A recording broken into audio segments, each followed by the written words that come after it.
إن الحمد لله نحمده ونستعينه ونستغفره ونعوذ بالله من شرور أنفسنا ومن سيئات أعمالنا من يهده الله فلا مضل له ومن يضلل فلا هادي له أشهد أن لا إله إلا الله وحده لا شريك له وأشهد أن محمدا عبده ورسوله يا أيها الذين آمنوا اتقوا الله حق تقاته ولا تموتن إلا وأنتم مسلمون يا أيها الناس اتقوا ربكم الذي خلقكم من نفس واحدة وخلق منها زوجها وبث منهما رجالا كثيرا ونساء واتقوا الله الذي تساءلون به والأرحام إن الله كان عليكم رقيبا يا أيها الذين آمنوا اتقوا الله وقولوا قولا سديدا يصلح لكم أعمالكم ويغفر لكم ذنوبكم ومن يطع الله ورسوله فقد فاز فوزا عظيما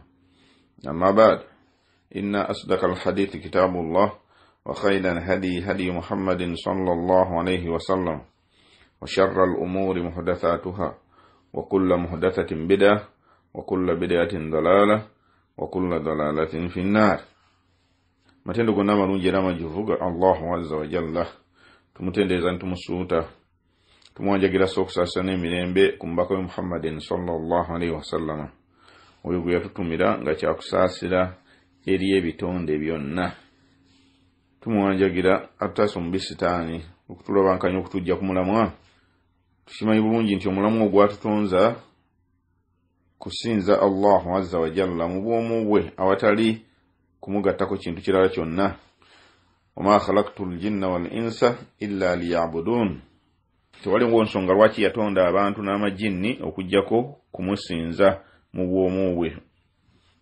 n'olwekyo omujeemu Iblisi bwe yamala okujeema nasibwako ekikolimo n'agobebwa mu kusaasira kwa Allah yeewera okutubuza yeewera okututuulira ku makubo ag'obulungamu atubuze asobole okuyingira n'abantu bangi omuliro jahannam n'olwekyo omugezi yenna oluvannyuma lw'okuwanjagira Allahu azza wa jalla abeere nga amutaasa alina naye okubeera ku bunkenke alina okubeera nga amulwanyisa ye mwennyini kuba Allahu azza wa jalla yatugamba dda innahu lakum aduwwun mubin mulabe wammwe wa lwatu n'atugamba wala nti fattakhidhuhu aduwwa nammwe nno mumufuule mulabe n'olwekyo baddu ba Allah bulungi abakkiriza kikulu nnyo okulaajanira Allahu azza wa jalla akutaasa sitaani ate mu kaseera ke kamu okubanga gwe wennyini weeteekako olukomera aleme okubeera nga akutawaanya. Barakallahu fiikum wa jazakumullahu khairan. Tugenda maaso n'omusomo gwaffe ogwa tawhiidi nga tuli mu kutunuulira shuruutu la ilaha illa Allah. Tuli mu kutunuulira shuruutu la ilaha illa Allah nga ku mulundi ogwaggwa twamaliriza asharutu athalith akakwakulizo akookusatu. Obukwakulizo kiki? Obukwakulizo nga bwe tuzze tukiraba ge mannyo g'ekisumuluzo kya la ilaha illa Allah. La ilaha illa Allah kye kisumuluzo ekiggulawo. Omuntu bw'aba ayingira obusiraamu la ilaha illa Allah. Omuntu okuyingira ejjana la ilaha illa Allah. Okusigala ng'oli mu Isiraamu osobola okufuna okwesiima kuno ku nsi ne ku lunaku lw'enkomerero ne mu Kabuli na buli wamu olina okuba nga olina ekigambo kya la ilaha illa Allah. Kati ekigambo kya la ilaha illa Allah kiyina empagi bbiri, annafyu wal ithbat, okujjawo n'okunyweza. La ilaha eyo nafyu, ojjawo, teriiyo kisinzibwa kyonna mu butuufu, teriiyo kisinzibwa kyonna mu butuufu n'ogirawo ddala, ate n'onywezaawo. Wal ithbat, n'onywezaawo. Onywezaawo ki? Illa Allah, okujjako Allahu azza wa jalla mu bwomu bwe. N'olwekyo empagi ezo bbiri bw'omala okuzitegeera n'okuziteeka mu nkola, then olina okukuuma ekigambo kino nga kinywevu. Abalongoofu abatukulembera batugamba nti ekigambo kino kiina obukwakulizo bwakyo obukikuuma era obukinyweza, ne baleeta n'obujulizi nga bwe tuzze tubulaba mu misomo gyaffe egikulembedde, nga batugamba nti obukwakulizo buno ge mannyo g'ekisumuluzo. Ekisumuluzo kyonna ekiina amannyo bw'ogajjako kiba tekijja kusobola kuggulawo, kiba tekijja kusobola kuggulawo oyagala kiggule. N'olwekyo tulina okutegeera obukwakulizo buno tusobole okukuuma amannyo g'ekisumuluzo kyaffe kino ekya la ilaha illallah nga kiri mu mbeera ejja okutusobozesa okuba nti tukigguza we twagala okuggula, tusobole okuba nga tuyingira awo we twagala okuyingira. Wa barakallahu fiikum. Sheikh waffe agamba nti asharutu arrabi'u, akakwakulizo akokuna. Akakwakulizo akokuna al-inqiyadu wal-istislamu lima dallati alayhi. Al-inqiyadu, okweweerayo ddala, wal-istislamu, n'okujeemulukukira ebyo byonna, lima dallati alayhi, byonna ekigambo kino ekya la ilaha illallah bye kikugamba okukola. Ebyo byonna bye kikugamba okukola olina okubanga obikkiriza era obiteeka mu nkola. Al-inqiyadu, batugamba bamanyi nti al-inqiyadu al-munafi litarki. Al-inqiyadu al-munafi litarki, okwewaayo okwannama ddala, kyekyennyume ky'okuleka. Amakulu okuteeka mu nkola ebyo byonna by'oteekeddwa okuteeka mu nkola. Sheikh agamba nti qala subhanahu, Allahu azza wa jalla yagamba, waman yuslim wajhahu ila Allahi wa huwa muhsinun faqad istamsaka bil ulwati al-wuthqa wa ila Allahi aqibatul umur. Oyo yenna ne yeewaayo okwewaayo okwannama ddala, ekyenyi kye n'akyolekeza eri Allahu azza wa jalla omulezi we. Wa huwa muhsinun, n'aba ng'alongoosa. Oluvannyuma lw'okwewaayo n'aba ng'alongoosa, agamba faqad istamsaka bil ulwati al-wuthqa, omuntu oyo aba yeekutte ku ŋŋango eŋŋumu, aba yeekutte ku ŋŋango eŋŋumu etasobola kukutuka. Wa ila Allahi aqibatul umur, nga n'eri Allahu azza wa jalla yeri enkomerero ya buli kimu, yeri enkomerero ya buli kimu. Amakulu byonna by'okola bibeere birungi bibeere bibi, ku nkomerero ogenda kuddayo ew'omulezi wo, ku nkomerero ogenda kuddayo ew'omulezi wo. N'olwekyo olina okwegendereza ew'omulezi wo, otaddeyo ki ky'ogenda okusangayo, otaddeyo kirungi oba kibi, otaddeyo kirungi oba otaddeyo kibi. N'olwekyo yenna eyeewaayo, total submission, ne weewaayo eri Allahu azza wa jalla, n'ojeemulukira amateeka ge, n'olongoosa, omuntu oyo aba akoze ekyo, aba yeekutte ku ŋŋango.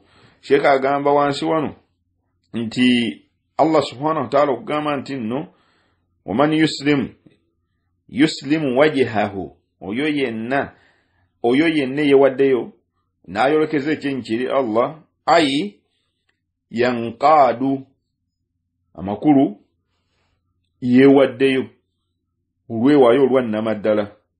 Wa huwa muhsinun, ayi muwahhidun, n'ayawula Allahu azza wa jalla oluvannyuma lw'okwewaayo n'aba ng'amwawula nga tamugattako kintu kirala kyonna.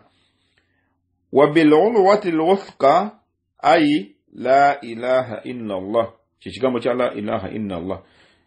Ebyo twabiraba eri mu misomo gyaffe egyakulembera nga tulaba maanaaha, amakulu g'ekigambo kya la ilaha illallah. Maana la ilaha illallah agamannya gonna Allahu azza wa jalla ge yateeka mu Qur'an nga gategeeza kigambo kya la ilaha illallah, gonna twagala abantu tugayitamu era ntuganyonyola n'obujulizi bwago biidhinillah. Kati Sheikh kyagamba wano nti al-urwati al-wuthqa kigambo kya la ilaha illa Allah eyo surati Luqman aya 22. Allah subhanahu wa ta'ala agamba eri mu surati Nisa aya 25 naga nti waman ahsan dinan mimman aslama wajhahu lillahi wa huwa muhsinun wattaba'a millata Ibrahima hanifan wattakhadha Allahu Ibrahima khalila. Allah subhanahu wa ta'ala abuza nti ani munaddini waman ahsan dinan anyo yalongose dini ye okusinga oyo mimman aslama wajhahu lillah okusinga oyo eyeweerayo ddala n'akyusa ekyenkye n'akitunuza eri omulezi we n'akyusa ekyenkye n'akitunuza eri Allahu azza wa jalla wa huwa muhsinun n'abanga alongoosa tukirabye nti abavunuza batugamba nti nno wa huwa muhsinun ay muwahhidun ng'ayawula Allahu azza wa jalla mu bw'omu we kuba kyekyo ekisookerwako at-tawhid awwalan kwawula Allahu azza wa jalla kyekisookerwako wa huwa muhsinun n'abanga ayawudde Allahu azza wa jalla wattaba'a millata Ibrahima hanifan n'abanga agoberera eddiini ya nabbi Ibrahim omukkiriza owannamaddala Allahu azza wa jalla gwawaako obujulizi nti hanifan musliman n'abanga agoberera eddiini enkakafu eddiini entuufu eya nabbi Ibrahimu agamba nti wattakhadha Allahu Ibrahima khalila mazima ddala Allah azza wa jalla nabbi Ibrahimu yamufuula mukwano gwe nfanfe nolwekyo teriyo mulungi teriyo alongoosa ddiini ye kwenkana oba kusinga oyo alongoosa n'asiramukira ddala ne yeewaayo eri Allahu azza wa jalla n'akyusa ekyenkye n'akitunuuliza Allahu azza wa jalla teriyo amusinga kubeera nga mulungi era alongoosa eddiini ye. Sheikh agamba nti al-inqiyadu al-munafi litarki wa dhalika bi an yanqada lima dallat alayhi kalimatul ikhlas. Agamba nti okwewaayo kuno kyekyennyume ky'okuleka amakulu n'oyawukana kwabo abaawukana ku Allahu azza wa jalla gwe n'obaawukanako n'obeera opposite yaabwe n'olongosa ne weewaayo lima dallat alayhi n'obanga okkiriza era n'ogyemulukukira ebyo byonna ekigambo kino kye bikulagira okukola kalimatul ikhlas ekigambo ekyokuwaawula Allahu azza wa jalla nga buli kyokola okikola ku lulwe yekka. Sheikh agamba nti wala'alla al-faraqa bayna al-inqiyadi wal-qabuli oboolyawo enjawulo wakati wa okwewaayo n'okukkiriza anna al-qabula idhharu sihhati ma'ana dhalika bilqawli nti okukkiriza kuno akeka kwakulizo ketwavaako akakwakulizaako okusatu al-qabul nti okukkiriza kuno kwolesa bukakafu bw'amakulu ga bino by'otegedde ng'obiyisa ku lulimi lwo bilqawli mu bigambo fayakubaluhu ekigambo kya la ilaha illallah n'okikkiriza wayu'linu dhalika nutukan billisani n'oyolesa kino kyokkiriza n'okyolesa ku lulimi lwo ng'ogamba nti ashhadu an la ilaha illallah n'oyolesa nti ddala nkakasa nti kyenzikiriza mu mutima ye Allahu azza wa jalla ali obwomu obwa namunigina. Wa ammal inqiyadu songa ate kuno okwewaayo fahuwa al-ittiba'u bil af'ali kwe kuba nti nno oluvannyuma lw'okukkiriza n'oyatula ku lulimi kyekiddako kugoberezaako bikolwa kugoberezaako bikolwa wayalzamu minhuma jami'an al-ittiba'u byonna ebyo byonna okukakasa nti omuntu yasiramuka kwe kuba nti nno oluvannyuma lw'okugamba nti la ilaha illa Allah ateeka mu nkola agoberezaako ebikolwa kuba bw'ogamba nti la ilaha illa Allah n'okomaawo n'otagoberezaako bikolwa oba omala biseera bw'ogamba nti la ilaha illa Allah alhamdulillah nga tukwaniriza ofuuse muganda waffe osiramuse Allah yeebala okujja mu kizikiza nga tutandika kuyigiriza swala lamanzaani bwe beetuuse nga tugamba nti kusiiba bw'ogaana n'otabikola ekigambo kiri kimenyekawo ate obeera mubi nnyo n'obigaana okubikola n'obiwakanya ate obeera mubi nnyo okusinga mu mbeera eri gy'obaddemu nga tonnaba kulaba kitangaala Sheikh agamba nti falinqiyadu okwewaayo kuno kwe tutunuulira okwewaayo wenna ne weewaayo obutabaamu kantu konna kakunkuna huwa al-istislaamu wal-idhi'aanu kwe kuba nti nno ojeemulukukidde ddala wal-idhi'aanu n'ogonda n'obeera so obedient kwani anti otegedde nti Allahu azza wa jalla ye mulezi wo era yakutonda yakulabirira yakugabirira yakuwa empewo gy'ossa yakuwa riziki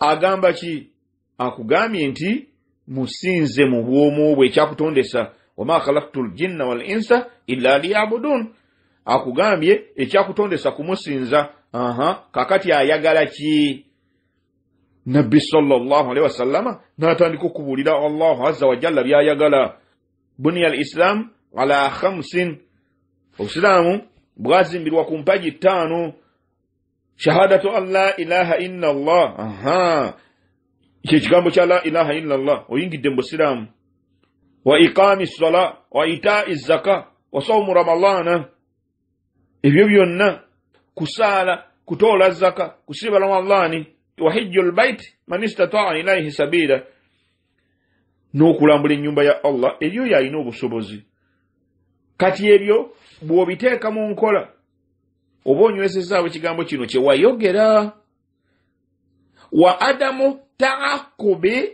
li shay'in min ahkamillah okuleka okuba nti nno ojja kuzzaayo ekintu kyonna mu ebyo Allahu azza wa jalla byalagira mu mateeka Allah subhanahu wa ta'ala ge yassa oyina okugakkiriza mu bukakafu bw'okugakkiriza n'oteeka mu nkola to the best of your ability fattakullah mastata'tum ekyo kiragiro fattakullah mastata'tum mutye Allah to the best of your ability Sheikh agamba nti Allahu azza wa jalla yagamba nti wa anibu ila rabbikum wa aslimu lahu era mwenenye mudde eri omulezi wammwe mukole ebyo byayagala wa aslimu lahu era mumujeemulukukire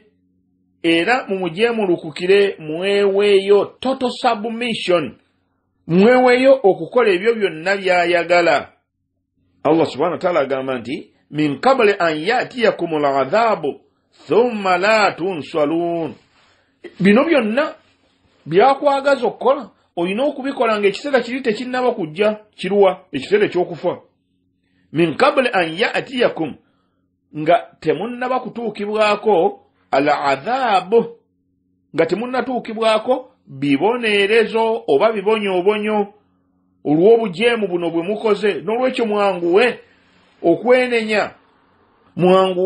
okwenenya nga muddukira eri Allahu azza wa jalla ekyo bwe mutaakikole bijja bakombako ebibonyoobonyo bino agambye min qabla an yatiyakumul adhab ng'ebibonyoobonyo bino tebinnaba kubatuukako thumma la tunsarun then oluvannyuma nga tewaliwo ayinza kubataasa teri ajja kubajja mu bibonerezo bino kasita Allahu azza wa jalla amala okusalawo nti oyo gumusse muvi n'olwekyo abonerezebwe teri agenda kutaasa n'olwekyo mwanguwe okuddukira eri Allahu azza wa jalla nga mwenenya mujeemulukira amateeka ge mukola ebyo byayagala bwatyo bwatugamba omulezi waffe twanguwe surati Zumara aya ya 5 twanguwe okuddukira eri Allahu azza wa jalla.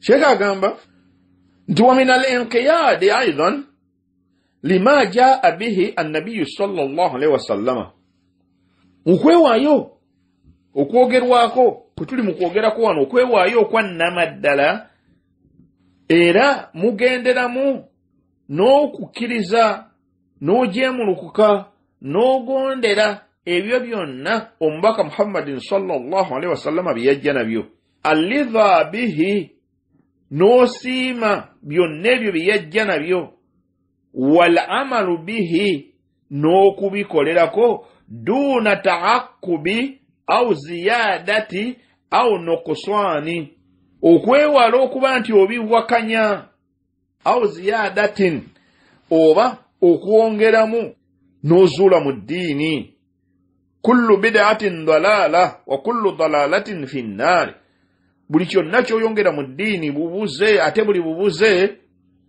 muliro man amila amalan laysa alayhi amruna fahuwa raddu oyo yenna akola omulimu gwonna nga teguliiko ndagiriro fahuwa raddu gukuddizibwa omala biseera man ahdatha fi amrina hadha ma laysa minhu fahuwa raddu oyo yenna agunjawo ekintu kyonna mu nsonga yaffe ey'obuyisiraamu nga tekiriiko ndagiriro kuva ku mbaka Muhammadin sallallahu alaihi wasallama nga si kyamu fahuwa raddu n'olwekyo olina okubanga okola lilla obukwakuliza obubiri tubumanyi obutuusa emirimu al-ikhlas wal mutabaa omulimu gwonna gwokola oteekwa okubanga okukola lilla ate guteekwa okubaako endagiriro n'olwekyo temuteekwa kubaamu ziyaada toteekwa kwongeramu mu ddiini au nuqswani oba okukendeeza Sheikh agamba nti qala ta'ala Allah subhanahu wa ta'ala yagamba fala wa rabbika ayeno nkulu nnyo baddu ba Allah tukiteekeko ebirowoozo fala wa rabbika la yu'minuna hatta yuhakkimuka fima shajara bainahum nedda fala wa rabbika yerayidde agambye nti ekisoboka busobosi yerayidde Allah subhanahu wa ta'ala yerayidde fala wa rabbika tekisoboka busobosi la yu'minuna tebagenda kubeera bakkiriza tebasobola kubeera bakkiriza n'omulundi n'ogumu hatta yuhakkimuka fima shajara bainahum okutuusa nga balamuza gwe Muhammadi nga gwe balamuza mwebyo ebibakaayanyiza bwe babeera n'ensonga yonna gwe bafuula omulamuzi waabwe thumma la yajidu fi anfusihim harajan mimma qadaita wa yusallimu taslima oluvannyuma lw'okuba nti olamudde ne baba nga tebasigaddeemu kakunkuna konna mu mitima gyabwe amakulu ne basiima ebyo by'olamudde gwe omubaka wa Allah wa yusallimu taslima ate ne bajeemulukuka olujeemulukuka total full submission kwekyo omubaka Muhammadin sallallahu alaihi wasallama kyasazeewo bameka muffe abeeyambisa omubaka Muhammadin sallallahu alaihi wasallama okutusalirawo kwekyo kituba tufunyeeko obutategeragana bameka muffe ye butya bwe tunaamweyambisa okutusalirawo nga bingi nnyo byatugambye nga bitono nnyo n'okusinga ebyo ne tugaana obiteeka mu nkola ne bakugamba nti nno owaaye kikulu nnyo okwekwata ku sunna y'okusenya n'ogamba twala eri eyo sunna busunna ekyo kyekimu ku bintu ebitono ennyo omubaka Muhammadin sallallahu alaihi wasallama kyeyatukubiriza okukola nga tugenda okusaala tuzuukuse oluddewo nga toyogera obadde oyina ebigambo by'oyogera akamwa kano kakyuka omaze essaawa nnamba oyogera wahakadha ebyo byonna nga Imam Nawawi n'abalala bwe babinnyonnyola ku kusenya nga balaga ebiseera bye tusaanidde okubanga tusenyezaamu. Mama waffe Aisha radhiyallahu anha n'atugamba nti Nabbi sallallahu alaihi wasallam buli lwe yakomanga waawaka kye yasookerangako kusenya bwe yazuukukanga kye yasookerangako kusenya. Naye ne bakigamba n'ogamba nti eyo sunna busunna. Naye ate omuzungu bw'akikugamba n'ogamba nti yes, that is hygiene. Bw'obanga tosobodde ekintu kitono bwe kityo, then ate onoosobola otya okumufuula omulamuzi wo. Kati Allahu azza wa jalla agambye nti nno fala wa rabbik la yu'minuuna, tebasobola kubeera bakkiriza hatta yuhakkimuuka fima shajara bainahum, okutuusa nga bakufudde omulamuzi okuba nti osalawo ku ebyo ebiba bibakaayanyiza wakati waabwe. Thumma la yajidu, kati oluvannyuma lw'okuba nti nno omubaka Muhammadin sallallahu alaihi wasallama alamudde, thumma la yajidu fi anfusihim harajan, ne baba nga tebasigazzaayo mu bifuba byabwe kantu konna mimma qadaita, kantu konna nti naye wano nze sisimye, owano yandiramudde bw'ati, nga tebasigaddemu kantu konna kakunkuna kakukuza mitima gyabwe ku ekyo ky'olamudde. Wa yusallimu taslima, ne basiramuka olusiramuka, amakulu ne beewaayo, ne bajeemulukukira amateeka ago Allahu azza wa jalla ge yakuyisizaako. Surati Nisa aya 65. Surati Nisa aya 65.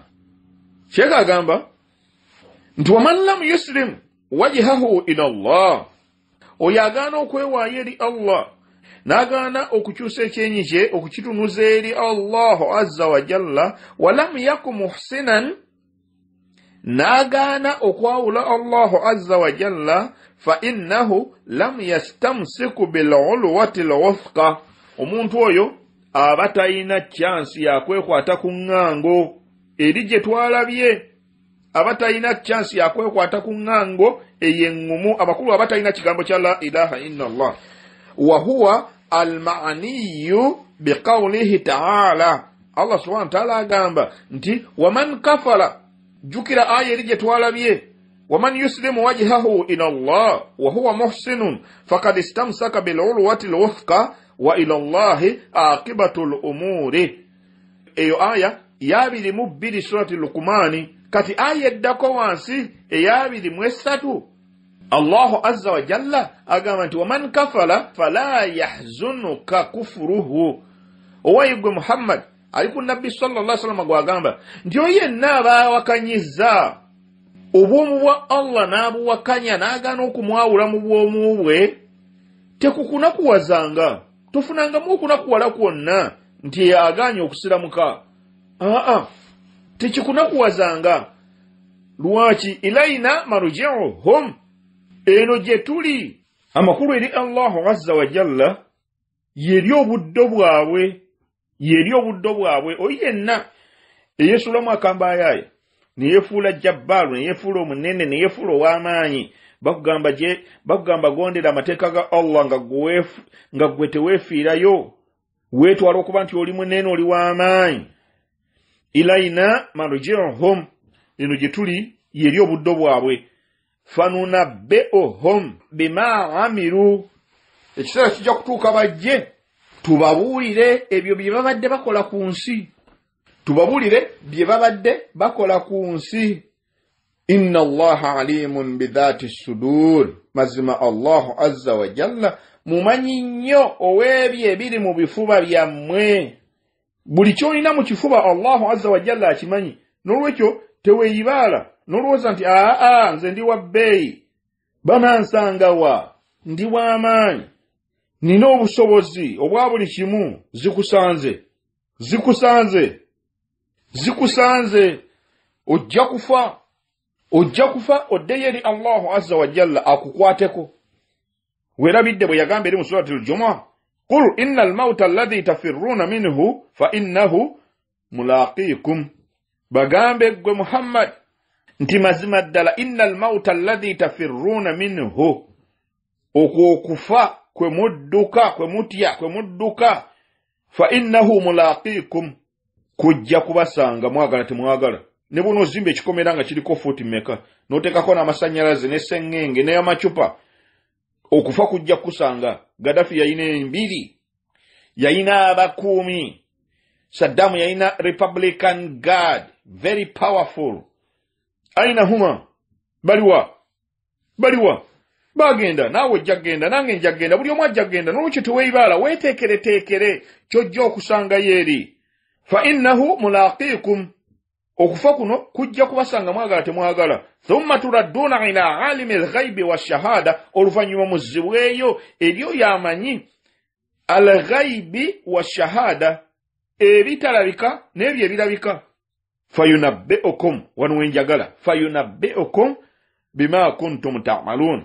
Then oluvannyuma atandika okubabuulira akanana akataano mu ebyo bye mubadde mukola. Surati al-Jumu'ah aya nenzijukiza aya yeri mu surati al-Jumu'ah eno aya gye tubadde tusoma mu surati Luqman aya 23 waman kafala fala yahzunka kufruhu. Oyiye n'abeera akafuwadde takulumya mutwe takunakuwaza muveeko. Ilaina marji'uhum eno gye tuli gyagenda okudda time yejja karibun time yejja n'olwekyo gwa wakanyiza ganya okutwala ekigambo kya la ilaha illallah time ejja ogende wa Allah azza wa jalla fanunabbi'uhum olila fanunabbi'uhum tutandika okubabuulira bima amiru ebyo badde bakola ku nsi. Inna Allaha alimun bidhati sudur. Mazima ddala Allah azza wa jalla ye mumanyi mu ebyo bye mulina mu bifuba byammwe. Aya 24 surati Luqman agamba nti numatti'uhum qalilan thumma nadhtarruhum ila adhabin ghalidh. Tubaleka ne beeyagala mu katono nnyo kiseera kitono nnyo wano ku nsi. Mata'un qalil kweyagala mu katono nnyo wano ku nsi. Ebbanga ery'obulamu mu nsi muno tono nnyo. Numatti'uhum qalilan tubeeyagaza mu kaseera buseera. Thumma nadhtarruhum ila adhabin ghalidh. Naye lwe tubakwatako bwe tuti oluvannyuma lw'okweyagala kuno kubeeyagala mu nsi tubakakkalwa mpaka baagala tebaagala ne tubazza eri ebibonyoobonyo ebizito. Jahannama akulindiridde bw'aganya okuteeka amateeka ga Allahu azza wa jalla mu nkola. N'olwekyo muddu wa Allah omukkiriza leka kubeera ng'abo gwe ategedde ekigambo kya la ilaha illallah amakulu gaakyo. Gwategedde amakulu gaakyo leka kwefuula mu buyabuya. Sheikh agamba fa idha alima ahadun maana la ilaha illallah faqad jaa bisharuti al-awwal. Oyo abeera ategedde amakulu g'ekigambo kya la ilaha illallah aba amaze okutuukiriza akakwakuliza akasooka al-ilm ke kakwakuliza akasooka aba amaze okukategeera. Wa idha ayqana biha faqad jaa bisharti thani. Then bwakakasa ebyo byategedde al-yaqin ke kakwakuliza akokubiri kasita akakasa aba amaze okukajjuza. Wa idha qabilaha then bwakkiriza osooka kumanya al-ilm n'omanya maana la ilaha illallah. Then olina okubeera ne yaqin certainty mwekyo kyoyize kyotegedde. Wa idha qabilaha then olina okukkiriza. Wa idha qabilaha faqad jaa bisharta thalithi. Then oba omaze okukkiriza n'okutuusa akakwakuliza akokusatu ke kalwa al-qabul ketwala omulundi oguwedde. Agamba nti walakinnahu idha lam yanqad. Owulira idha lam yanqad wa lam yudhin laha wa lam yastaslim wa lam ya'malu bimuqtada ma alima. Bw'oteewaayo n'ogaana okubeera omugonvu na bino by'otegedde wa lam yastaslim n'otajeemulukuka kwewaayo kuteeka mu nkola ebyo bikulagiddwa wa lam ya'malu n'otakola bimuqtada ma alima n'ebyo byonna ebyetoolodde ekigambo kya la ilaha illallah oluvannyuma lw'okukitegeera. Fa inna dhalika la yanfa'uhu. Mwana wattu ebyo byonna tebirina kye biyinza kukuyamba n'akamu n'akeddagala togenda kuyambibwa. wa min adami al-inqiyadi oyo yenna agana okwewaayo eri Allah azza wa jalla taruku at-tahakumi bi shari'ati Allah azza wa jalla abalese okulamuza amateeka ga Allah azza wa jalla eshariya eyo gye yatussaako wastibdaluha bil qawanini al-wad'iyya n'abanga yasazeewo kukozesa gana amateeka amapaatiike ag'abantu ge beeteerawo ye n'ava ku gali amateeka ga Allah subhanahu wa ta'ala agamanyiddwa nti gaava mu ggulu bigambo bya Allah azza wa jalla bw'atyo bw'ayagala tutambule. N'olwekyo yenna agaana okuteeka mu nkola, agaana okwewaayo, agaana okujeemulukuka, then ekyo kye kigenda okuddirira kitegeeza nti agaanye. Allah subhanahu wa ta'ala agambye nti waman kafala fala yahzunka kufruhu ilaina marji'uhum fanunabbi'uhum bima amiru. Bajja kujja, tebakulumya mutwe, bajja kujja tutandika okubabuulira akana n'akataano mu ebyo bibadde bakola. Naye inna Allah alimun bidhati sudur, Allah subhanahu wa ta'ala amanyi bulungi ebiri mu bifuba byammwe. Sheikh agamba nti fahadha asharutu akonna akakwakulizaako la budda minhu mu buli ngeri yonna al-inqiyadu al-munafi litaruki ay bimaana annahu idha qila laka oyina okukimanya okujeemulukuka kuno okwewaayo kuno bimaana amakulu gaakyo annahu idha qila laka bw'onojja n'ogambibwa nti inna min muqtala hadhihi al-kalimati la ilaha illa Allah ne mu ebyo ebyetoolodde ekigambo kya la ilaha illa Allah ebikinywezaawo by'olina okujeemulukukira okubikola ta'ata rasuli kwe kugondera omubaka Muhammadin sallallahu alaihi wasallama. Ateekawo wano ekibuuzo nti ata'ata rasula owaayi ogondera omubaka? Kikibuuzo Sheikh kyabuuziza, nkyebuuza nze naawe nkikubuuza, ansa togimpa. Kimanye nti nno inna Allaha alimun bidhati sudur, amanye ekikuli mu kifuba nekyolowooza oluvannyuma lw'okuwulira ekigambo kino. Ansa gwe gy'olina mu kifuba kyo oluvannyuma lw'okukubuuza ekibuuzo kino nti ata'ata rasula, ansa gy'olina Allah subhanahu wa ta'ala agimanyi. N'olwekyo bw'oneekwenyakwenya olumya mwoyo gwo, bw'onoojeemulukuka ne weewaayo eri Allahu azza wa jalla n'oteeka mu nkola ebyo by'ayagala oteekemu, ojja kuba oyamba mwoyo gwo. Toyina mulala gw'ojja okuba ng'oyamba n'akamu n'akeddagala, ojja kuba oyamba mwoyo gwo. N'olwekyo barakallahu fiikum wa jazakumullahu khairan. Tumaliriza akakwakulizo nga Sheikh atubuuzizza nti ata'ata rasula, abaffe ogondera omubaka. Jukira yakugambye Allahu azza wa jalla mu aya gye twalabye, fala wa rabbika la yu'minuna hatta yuhakkimuka fima shajara bainahum thumma la yajidu fi anfusihim harajan mimma qallaita wa yusallimu taslima. Surati Nisa 65. Malizanga panjagira Allahu azza wa jalla ekise kinja ateke mu abawulire bigambo ne watwalamu ebyoke by'omugaso ebirungi byonna ebitidde ku lulimi lwange. Allahu azza wa jalla yansobozeseza okubanga mbibatuusaako ensobi ezibadde mu zange nganze, era muwanjagira abeerenga azinsonyiwa, era muwanjagira namwe alime okuzibafulira ekibabuza. ربنا تقبل منا إنك أنت السميع العليم وتب علينا إنك أنت التواب الرحيم. ربنا آتنا في الدنيا حسنة وفي الآخرة حسنة وقنا عذاب النار. اللهم إنا نسألك الهدى والتقى والعفاف والغنى. اللهم آت نفوسنا تقواها وزكها أنت خير من زكاها أنت وليها ومولاها. وصلى الله وسلم وبارك على محمد بن عبد الله النبي الأمي وعلى آله وصحبه وسلم والحمد لله رب العالمين. سبحانك اللهم وبحمدك أشهد أن لا إله إلا أنت أستغفرك وأتوب إليك. والسلام عليكم ورحمة الله وبركاته.